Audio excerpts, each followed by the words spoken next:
Hello बच्चों, आज हम लोग 11th क्लास की फिजिक्स में ऊष्मागतिकी का लेक्चर नंबर 4 पढ़ने जा रहे हैं। और आज हम लोग पढ़ेंगे ऊष्मागतिक प्रक्रम के बारे में, जिसको इंग्लिश में कहते हैं थर्मोडायनेमिक प्रोसेस।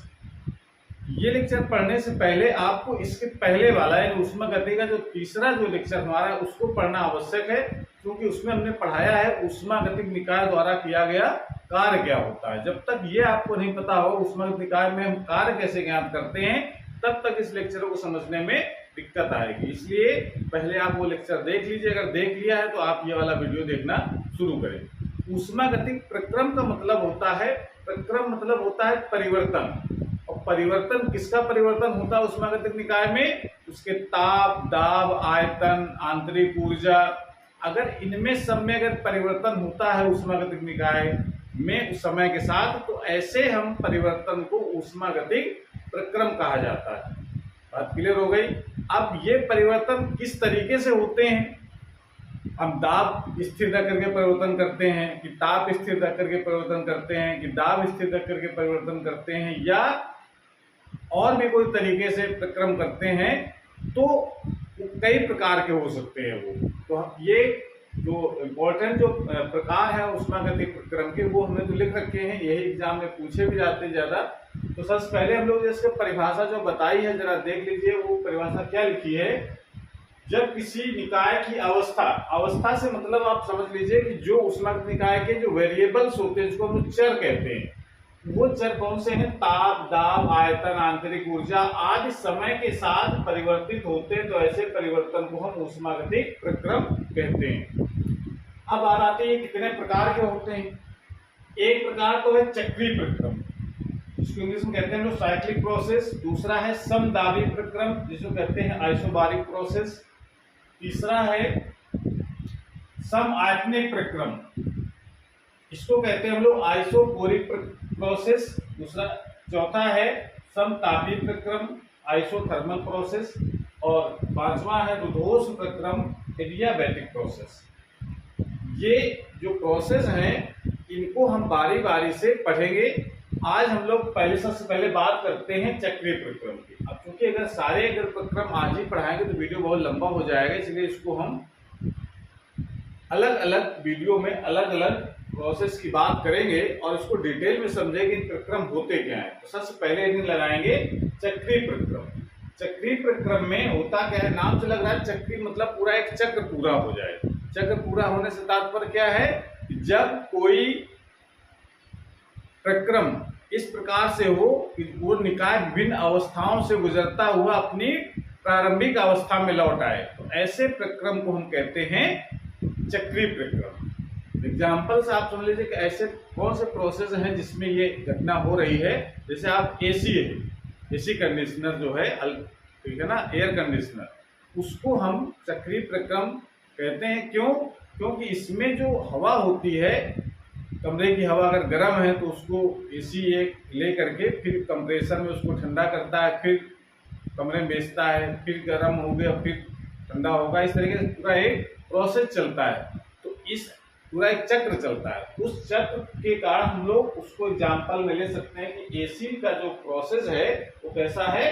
चक्रीय प्रक्रम में आता है, ठीक है ना। दूसरा हमने एग्जांपल लिखा है ऊष्मा इंजन का। ऊष्मा इंजन चाहे वो डीजल हो, चाहे पेट्रोल हो, चाहे सीएनजी हो, जिसमें भी ऊष्मा की आवश्यकता है ऊर्जा के लिए, वो उसमें भी जो इंजन का जो पिस्टन होता है वो भी एक चक्रीय प्रक्रम की तरह काम करता है। तो ये जरा इंजन के बारे में हम लोग, एक इंजन हमारे पास सिलेबस में है जिसको कहते हैं कार्नोट इंजन, को हम लोग आगे पढ़ेंगे तब समझ में आएगा कि उसमें कैसे ये साइक्लिक प्रोसेस होता है, ठीक है। तो इसकी परिभाषा आप लिख सकते हैं कि वह प्रक्रम जिसमें निकाय विभिन्न अवस्थाओं से गुजरता हुआ या होता हुआ पुनः अपनी प्रारंभिक अवस्था में लौट आता है, चक्रीय प्रक्रम कहलाता है। तो जब हम इसको ग्राफ के माध्यम से समझते हैं तो इसको नोट कर लीजिए इतना। अब हम लोग बात करेंगे चक्रीय प्रक्रम में जो पीवी ग्राफ होता है वो कैसा होता है। तो पीवी ग्राफ का मतलब, जब हम P और V के बीच जब ग्राफ खींचते हैं, यानी एक्स अक्ष में रखना है आपको आयतन को और वाई में रखना है दाब, तो इसके जो ग्राफ होते हैं, मान लेते हैं कोई अवस्था है, यहाँ पर ए अवस्था है, ए पर है दाब और आयतन, ये अलग अलग होंगे। ए पर जो दाब है वो मान लेते हैं P है, P1 मान लेते हैं, और इसको मान लेते हैं आयतन को V1। अब जब अवस्था चेंज हो गई तो वो पहुंच गया B पर, B मान लेते हैं इसको। अब A से B में दाब और आयतन में चेंज जो होगा, मान लो परिवर्तन हमारा इस तरीके से यहाँ पहुंचा है, B पर, यहाँ पर जो दाब है वो P2 हो जाता है और आयतन हो जाता है V2। ताप, दाब, आयतन, उसमें परिवर्तन अगर होता है तो यहाँ पर ये विक्रम हुआ एक, A से B में कोई निकाय पहुंच गया। अब ये फिर वापस B से C में अगर पहुंच जाए, सॉरी B से फिर पुनः A पर अगर आ जाए तो ये पुनः प्रारंभ है, जितना ताप दाब पहले था उतना ही ताप दाब फिर हो गया। तो ये पूरा जो प्रक्रम है इसको हम लोग कहते हैं चक्रीय प्रक्रम। और समझ में आ रही है? मतलब ये आप कह सकते हैं चक्रीय, जरूरी नहीं कि ये चित्र ऐसे ही बना हो, चक्रीय प्रक्रम के बहुत सारे ग्राफ हो सकते हैं। कौन कौन से ग्राफ हो सकते हैं जरा समझो। इधर तरफ B, इधर तरफ P, ग्राफ उसका त्रिभुज के आकार का हो सकता है, A B C, यानी पहले A से B, फिर B से C, फिर C से फिर A आ जाए। तो इस ग्राफ को भी हम लोग साइक्लिक प्रक्रम का ग्राफ कहेंगे। और भी प्रकार इसके हो सकते हैं।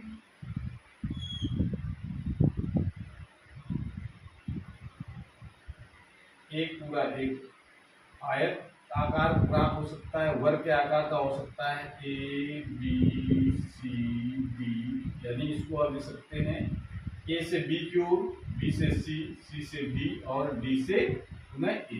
इस प्रक्रम को भी हम लोग चक्रीय प्रक्रम का ग्राफ कह सकते हैं। चक्रीय प्रक्रम का ग्राफ से पता क्या चल रहा है कि कैसा है, ये बंद वक्र है। तो आप ये पॉइंट आपको याद रखना है। पहला पॉइंट क्या है, चक्रीय प्रक्रम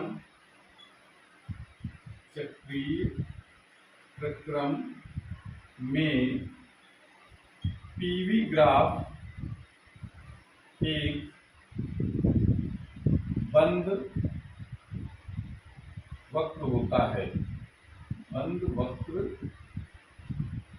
होता है। बंद वक्र तो होता है। अब ये जो घूमने की जो डायरेक्शन है जरूरी नहीं क्लॉकवाइज हो, इस तरीके का भी हो सकता है ग्राफ।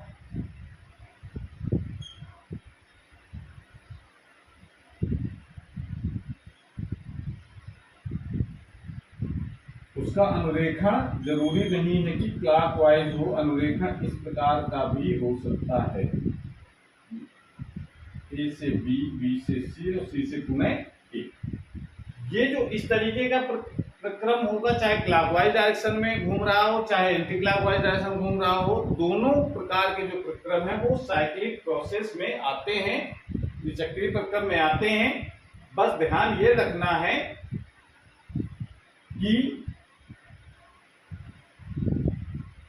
जब हम कार्य निकालेंगे तब कार्य में निकालते समय ध्यान रखने की जरूरत है कि ये जो साइक्लिक प्रोसेस है क्लॉकवाइज है कि एंटी क्लॉकवाइज है। तो अगर हम कार्य निकालना सीखेंगे तब वहां पर हम बताएंगे कि क्लॉकवाइज और एंटी क्लॉकवाइज होने से क्या परिवर्तन होता है कार्य में। तो एक चीज, दूसरी चीज ये पॉइंट भी आप याद रखना है कि चक्रीय प्रक्रम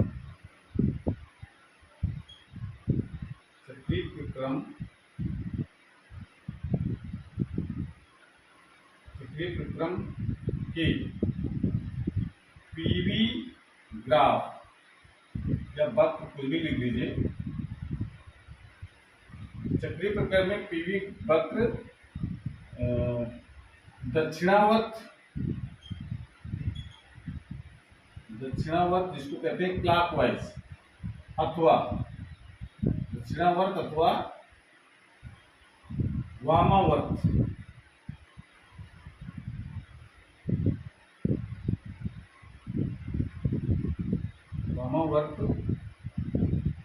दिशा में हो सकते हैं। चक्रीय प्रक्रम जो पीवी ग्राफ है वो दक्षिणावर्त अथवा वामावर्त दिशा में हो सकते हैं। तो अब ये इससे क्या परिवर्तन होगा, क्या इसका यूज है दक्षिणावर्त और वामावर्त में, इसको जरा हमको समझना है। तो अब हेडिंग लगाएंगे आगे, चक्रीय प्रक्रम द्वारा किया गया कार्य। चक्रीय प्रक्रम में कार्य ज्ञात करने के सबसे पहले हम लोग बात करते हैं उसके ग्राफ। तो पीवी ग्राफ अगर कहीं अगर खींचना है चक्रीय प्रक्रम में, तो आपको इस कार्य निकालने के लिए ग्राफ इस तरीके से खींचेंगे। इधर तरफ आप एक्स अक्ष में v को रखना है और y अक्ष में p को रखना है। और मान लेते हैं कोई प्रक्रम है, पहले ए अवस्था में है, जहां पर दाब है P1 और आयतन है V1, और ये चेंज होकर के जो गैस के आयतन में जो प्रसार हुआ, तो ये अवस्था ए से मान इस प्रोसेस से होता हुआ ये बी पर पहुंच गया, जहां पर दाब है P2 और आयतन है V2। और फिर बी से जब इस प्रोसेस से गया, यानी ए से बी जाने में क्या हुआ, आयतन बढ़ा, और जब बी से ए आया तो फिर आयतन में कमी हुई, यानी आयतन में क्या, आयतन का संपीड़न हुआ। तो जब संपीड़ित होकर के गैस पुनः ए अवस्था में लौट आएगी तभी तो चक्रीय प्रक्रम होगा। ए से बी और बी से ए ये जाने में कार्य हमको ज्ञात करना है। तो जो इस ग्राफ बनाया उसकी भाषा इस प्रकार से आप लिख लेंगे कि माना किसी गैस की प्रारंभिक अवस्था ए है, जिस पर गैस का दाब P1 तथा आयतन V1 है। जब गैस का प्रसार होकर अन्य अवस्था B पहुंच जाती है, जहां गैस का दाब P2 था आयतन V2 हो जाता है। ये तो ग्राफ के बारे में कहानी हो गई। अब कार्य कैसे निकालना है, तो हम लोग ऊष्मागतिक निकाय में कार्य निकालना सीखा है कि अगर दाब अगर कांस्टेंट है, दाब नियत है, तब तो हम एक फार्मूला है कार्य निकालने का, वो होता है W बराबर P डेल्टा V या P dV आप कह सकते हैं, दाब गुणते आयतन में वृद्धि या कमी जो कुछ हो रहा है। तो हम लोग निकाल लें, कार्य निकाले फार्मूला पढ़ा है ना, W बराबर पढ़ा है P इंटू dV। ये तब हम यूज करते हैं जब P कांस्टेंट हो। तो बताइए इस फार्मूला से कार्य निकाल सकते हैं? नहीं निकाल सकते, क्योंकि P यानी दाब जो है वो ए से बी जाने में चेंज हो जाता है। ए पर दाब है P1, बी पर दाब है P2। इसका मतलब ये वाला पावर से काम चलेगा नहीं। अब का हम यूज करेंगे, तो कार्य कैसे निकालेंगे? कार्य निकालने का तरीका होता है ग्राफ विधि में कि कार्य निकालना अगर है तो आपको जहां से जहां तक का ग्राफ देखना है, जहां से जहां तक का कार्य निकालना है ग्राफ में, उस ग्राफ से नीचे वाला हिस्सा पूरा कहां तक, आयतन अक्ष तक।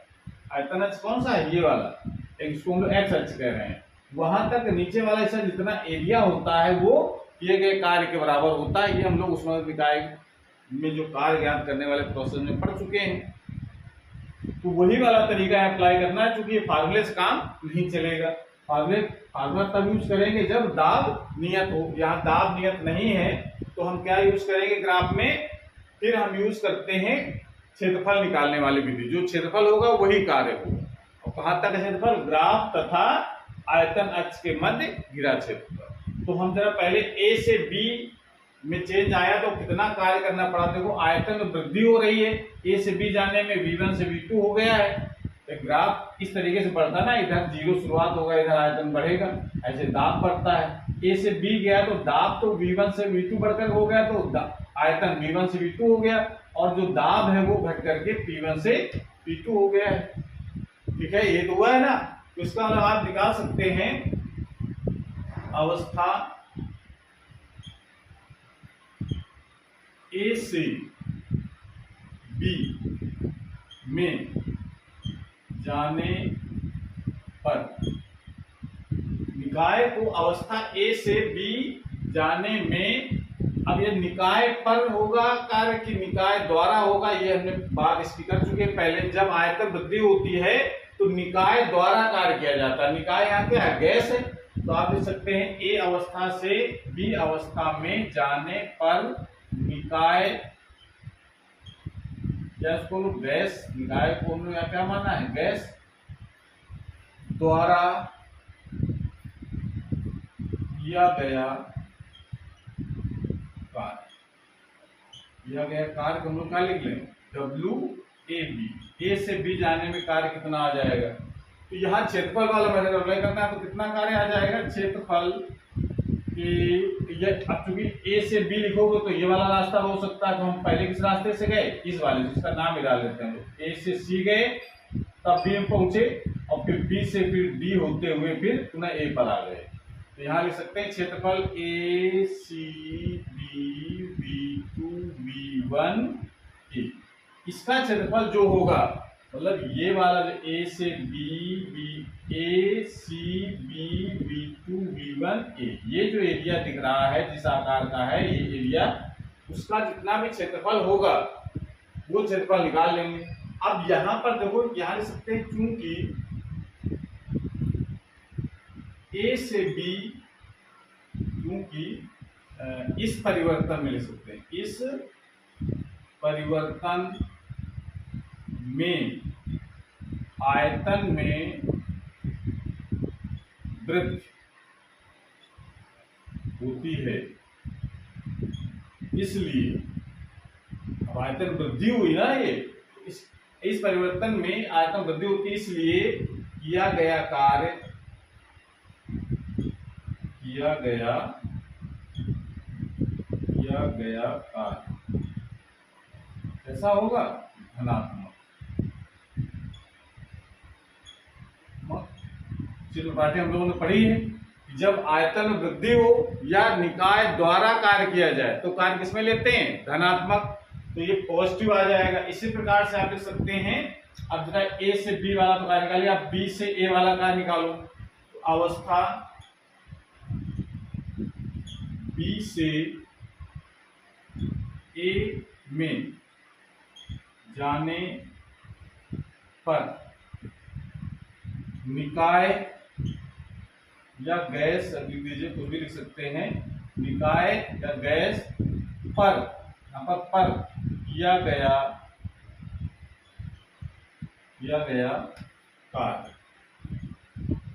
कार्य WBA लिखते हैं, बी से जाने में। अब इसका क्या होगा यहाँ पर, अब बी से जाने में बी से ए वाला जो ग्राफ है उसके नीचे वाला हिस्सा कहां तक, आयतन स्तर, B D A B1 B2 B, इतना जो जगह दिख रही है उसका क्षेत्रफल जितना होगा, तो आप लिख सकते हैं क्षेत्रफल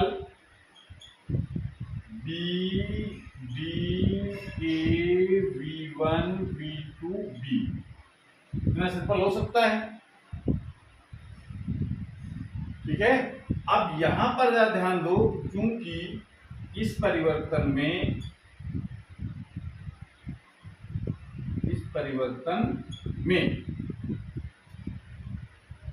आयतन, इस परिवर्तन में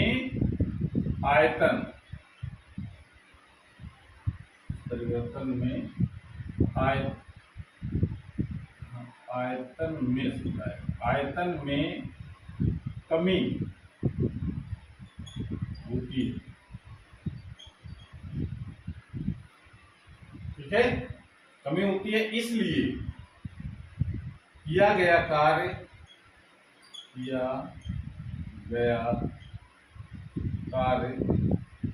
ऋणात्मक,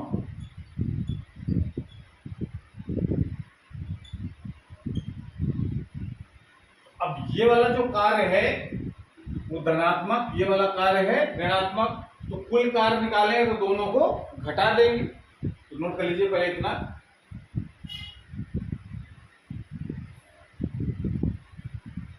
तो पूरा कार्य निकालेंगे, अतः है पूरे चक्रीय प्रक्रम में किया गया, चक्रीय प्रक्रम में। अब यहां पर एक चीज और समझो कि बताओ ये निकाय द्वारा कार्य ज्यादा होगा कि निकाय पर कार्य ज्यादा होगा, जिसका एरिया ज्यादा होगा वो कार्य ज्यादा आएगा। तो इसका मतलब है एरिया किसका ज्यादा होगा, AC B V2 V1 A, इसका ज्यादा होगा। ए से बी जाने में जो निकाय द्वारा कार्य किया जाएगा वो ज्यादा है, और बी से ए आने में इसका एरिया कम है। इसका मतलब ये निकाय पर किया गया कार्य कम आएगा। इसका मतलब जो टोटल जो कार्य होगा वो निकाय द्वारा कार्य आएगा। समझ में आ रही है? तो आप यहां पर लिखेंगे, अतः पूरे प्रक्रम में निकाय या गैस, कुछ भी लिखिए आप, निकाय या गैस द्वारा किया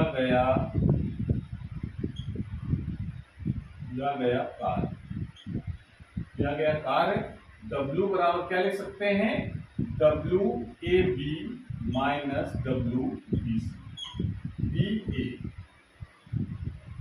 WAB और WBC की मान लगा दीजिए। क्यों घटाया गया है? क्योंकि A से B जाने में कार्य धनात्मक है और B से A आने में कार्य ऋणात्मक है। इस वजह से कुल कार्य दोनों के अंतर के बराबर हो जाएगा। तो जरा वैल्यू यहाँ लगाएंगे, जब क्षेत्रफल A से B जाने से क्षेत्रफल कितना है, क्षेत्रफल ACB B2 B1 A minus क्षेत्रफल जरा दूसरा देखो B से आने वाले वाला, तो BD A B1 B2 B। जब इस वाले एरिया में से अगर ये वाला एरिया अगर घटा दिया जाए तो क्या बचेगा, इसके अंदर जो भी जितना भी एरिया है ये वो एरिया निकल आएगा। यानी आप कह सकते हैं कि क्षेत्रफल कितना आ जाएगा, ACBD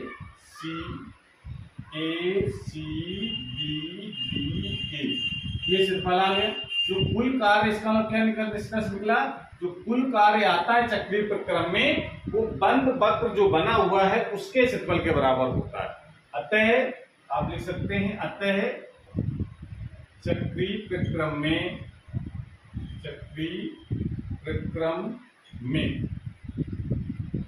किया गया कार्य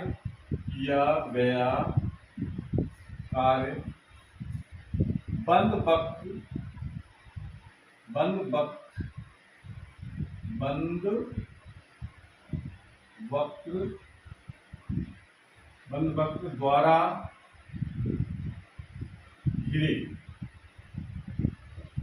क्षेत्रफल के बराबर होता। ये एग्जाम में आता है, कभी सिद्ध कीजिए, बंद वक्र सिद्ध कीजिए चक्रीय प्रक्रम में किया गया कार्य बंद वक्र द्वारा घिरे क्षेत्रफल के बराबर होता है। तो जितना भी बंद वक्र के अंदर जो एरिया होगा वही कार्य होगा। तो कार्य निकालना बहुत आसान है। ग्राफ में अगर चक्रीय प्रक्रम दे रखा है तो जो भी एरिया का घेरे हुए है उसका क्षेत्रफल निकाल लीजिए, तो उस चक्रीय प्रक्रम में किया गया कार्य निकल आता है। अब यहाँ पर ये जरा एक बहुत महत्वपूर्ण चीज देखनी है कि अगर मान लो हम प्रोसेस ये वाला अप्लाई करते, ये कौन सा, इजारा ध्यान समझो। इसको अगर हम ये कहते कि नहीं, हम ए अवस्था यहाँ से ए से पहले बी में इस वाले प्रोसेस से जाते, यानी पहले हम बी से ए से पहले बी वाले रास्ते से बी पहुंचते, फिर ये घूम करके फिर हम इधर आ जाते, तो ये भी चक्रीय प्रक्रम है। लेकिन अब जो ए से बी गया है तो बी से सी आया, तो ये जो क्रम हो घूमने कौन सा क्रम चलाएगा, एंटी क्लॉकवाइज यानी वामावर्त दिशा, और इसमें कौन सा है, दक्षिणावर्त यानी क्लॉकवाइज डायरेक्शन है। दोनों में क्या डिफरेंस है ये समझो। कार दोनों निकालने का प्रोसेस सेम है जो अभी हमने बताया है कि पहले हम ए से बी कार निकालेंगे, तो यहां से आप जितना भी एरिया कवर करे हैं ये V1 से V2 तक, तो पहले ये कार निकाल लो, A V1 V2 B, अगर 10 घूम करके आ रहे हैं A B B V2 V1 A, ये वाला एरिया निकालेंगे। तो ये चूंकि आयतन वृद्धि हो रही थी, किया गया कार्य किसके द्वारा होगा, निकाय द्वारा कार्य किया जाएगा, तो पॉजिटिव लेंगे। फिर ये वाला एरिया जब इस वापस लौटेंगे तो B C A V1 V2 ये वाला एरिया जब लेंगे तो ये निकाय पर कार्य होगा। तो निकाय पर कार्य किया गया वो ऋणात्मक होता, तो निकाय पर किया गया कार्य ऋणात्मक होगा, तो जो टोटल जो कार्य होगा कुल कार्य तो वो किस पर आ जाएगा, आएगा तो इसी भाई इस वाले एरिया में से इस वाले एरिया घटाओगे तो कार्य किसमें आ जाएगा, ऋणात्मक आएगा, क्योंकि ये बड़ा वाला एरिया ज्यादा है, ये तो करना है। तो जब बड़ा वाला एरिया जब ज्यादा है तो इसका मतलब जो निकाय पर जो किया गया कार्य है वो ज्यादा आएगा, निकाय पर किया गया कार्य कैसा होता है, ऋणात्मक। इसका मतलब इसमें जो कार्य आएगा वो क्या आएगा, इसमें जो कार्य होगा वो ऋणात्मक होगा, इसमें जो कार्य होगा वो धनात्मक आएगा। बात क्लियर हो रही है कि नहीं। मतलब आप ये समझो कि ये अगर एंटी क्लॉकवाइज है तो इसका भी एरिया जब निकालोगे तो कार्य तो निकल आएगा, पर निकाय पर होगा कि निकाय द्वारा होगा, धनात्मक होगा कि ऋणात्मक होगा, वो डिपेंड करेगा कि हमारा जो साइक्लिक प्रोसेस है वो क्लॉकवाइज है कि एंटी क्लॉकवाइज है। तो आप ये पॉइंट ध्यान रखना है। क्या निष्कर्ष निकला यहाँ से, दूसरी बात निकलती है कि ये जब बंद वक्र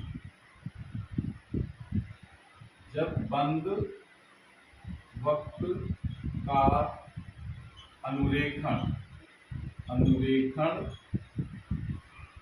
दक्षिणावर्त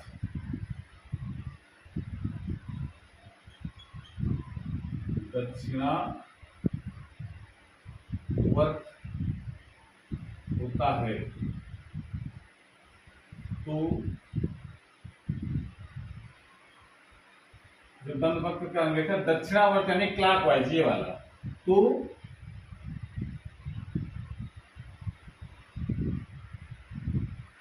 निकाय द्वारा किया गया कार्य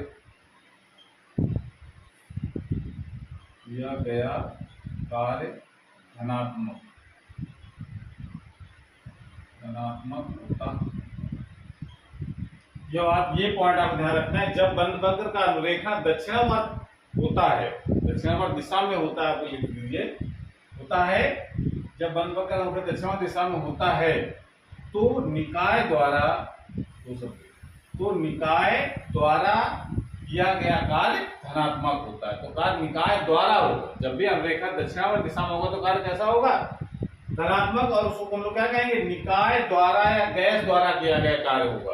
और दूसरी इसमें महत्वपूर्ण चीज इसका उल्टा हो जाएगा, जब बंद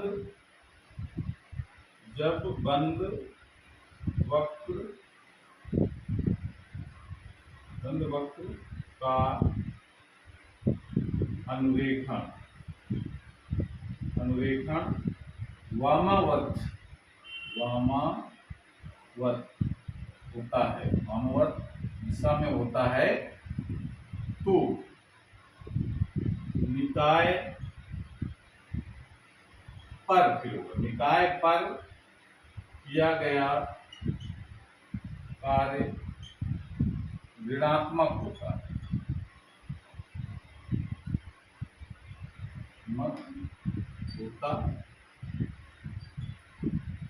तो जहां कहीं ग्राफ चक्रीय प्रक्रम वाला बना हो कि घूम करके ए से बी से ए फिर आ जाए, तो उसको चक्रीय प्रक्रम कहेंगे। अब कार्य धनात्मक होगा कि ऋणात्मक होगा, या निकाय पर होगा कि निकाय द्वारा होगा, तो ये पॉइंट आपको ध्यान रखना है। जब भी प्रक्रम क्लॉकवाइज दिशा में हो चक्रीय प्रक्रम, तो कार्य जो कुल कार्य होगा वो निकाय द्वारा किया जाएगा, ठीक है। और अगर एंटी क्लॉकवाइज अगर है, वामवर्त दिशा में है, तो निकाय पर कार्य किया जाएगा, और निकाय द्वारा जो कार्य होता है वो धनात्मक होता है, निकाय पर जो कार्य होता है वो ऋणात्मक होता है। इस कारण से जब भी कहीं ग्राफ बने हो इस तरीके का, आप समझो और सारे ग्राफ हम समझ सकते हैं बना करके, जैसे मान लो कोई इधर तरफ आप ऐसे ग्राफ बना हो, कहीं इधर भी इधर भी ग्राफ इस तरीके का अनुरेखण अगर कहीं दिख रहा है, ए से बी, बी से सी और सी से फिर ए, ये बताओ ये कैसा कार्य होगा, इसमें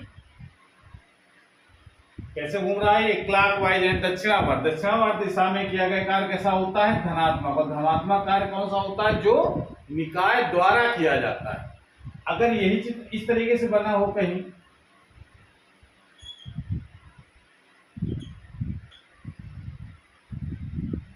इसका ग्राफ कुछ ऐसे ऐसा बना हो, आकार चक्रीय प्रक्रम ग्राफ कुछ भी हो सकता है। अब इसमें देखो ए से बी, बी से सी, सी से डी, डी से फिर ए, ये भी एक चक्रीय प्रक्रम है। इसमें क्या हो रहा है, इसमें जो ग्राफ का जो अनुरेखण है वो एंटी क्लॉकवाइज है। इसमें कार्य कैसा होगा, कुल कार्य, वो कैसा हो जाएगा, ऋणात्मक। ऋणात्मक कार्य का मतलब निकाय पर या गैस पर कार्य हो रहा है। ये चीज आपको समझनी है चक्रीय प्रक्रम में कि जब भी कार्य निकालना हो तो बस उसके अंदर का एरिया ज्ञात कर लो। जो भी बंद वक्र के अंदर त्रिभुज बना है, आयत बना है, वर्ग बना है, या जो भी कुछ बना है, समलंब चतुर्भुज बन सकता है, तो वो आप केवल एरिया निकालो। बस वही निकाय द्वारा, निकाय पर, तो हम उसके अनुरेखा को देख करके बता देंगे कि निकाय द्वारा हो रहा है कि निकाय पर हो रहा है। इस तरीके से आज क्लास हम यहीं पर समाप्त करते हैं। अगली क्लास में हम नए टॉपिक के साथ आएंगे। नए टॉपिक का मतलब जो इसके शेष जो प्रोसेस बचते हैं उसको हम लोग पढ़ेंगे। तो ऑल द वेरी बेस्ट।